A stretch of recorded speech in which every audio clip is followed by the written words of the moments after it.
and there's no need to subject them to that. All right, joining us now to discuss, Tiffany Smiley, former Republican candidate for Senate in Washington State, and Maria Cardona, CNN political commentator and a Democratic strategist. Welcome to both of you. Thank you so much for being here. So pretty interesting what Clyburn said there, especially about whether the president should preemptively pardon some of these people that, let's be real, some of these Republican officials, Kash Patel has a literal enemies list, for example, in his book. Tiffany, let me start with you. Is it a good idea? You know, look, let's be honest. President Trump made comments that he would be willing to pardon, that he would consider pardoning Hunter Biden. And, you know, as a mom of 3 boys, like, everyone can sympathize and understand what President Biden is doing with his son. But I think it's important to also know that President Biden's Department of Justice, you know, tried a backdoor deal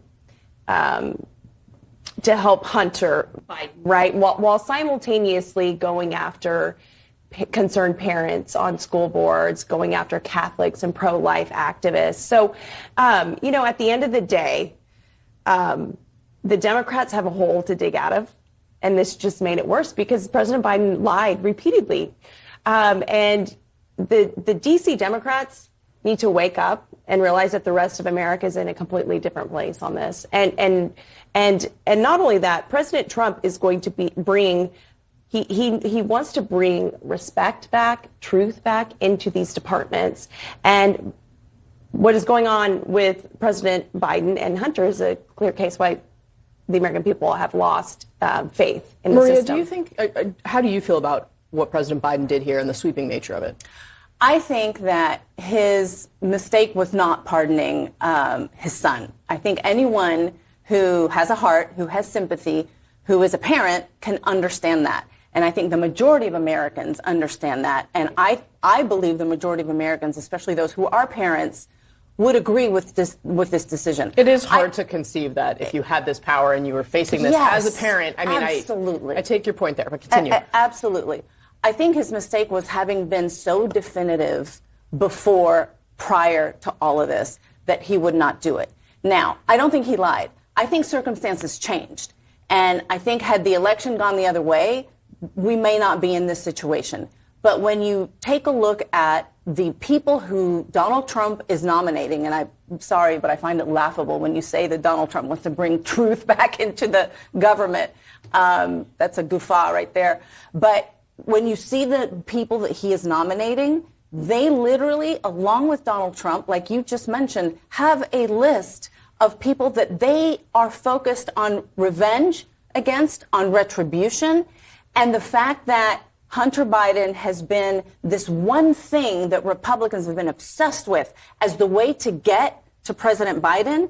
And President Biden sees that. And he's like, you know what? I have this power. I have this one chance to shield my one and only surviving son and my family from the kind of torture these people want and are salivating to go against my son and my family. I'm going to do it. I'm sorry, there was a political witch hunt out against President Trump, and Democrats, in fact, ran on locking Donald Trump up and raised money on putting Donald Trump in jail. Well, chanting lock someone up was original to Trump rallies in 2015. That's not what Democrats did. And he is a 34 times convicted felon. And that is not something that Democrats did. That's something that Donald Trump did himself. And not only that, weaponized the DOJ against parents in this country, against Catholics, against that happened. Yeah. I mean, look at the mandate that the American people just sent out to Donald Trump. Let me ask you about that mandate, because I am curious right, there's one they did win the election, right? They have a mandate to govern. We have those seen.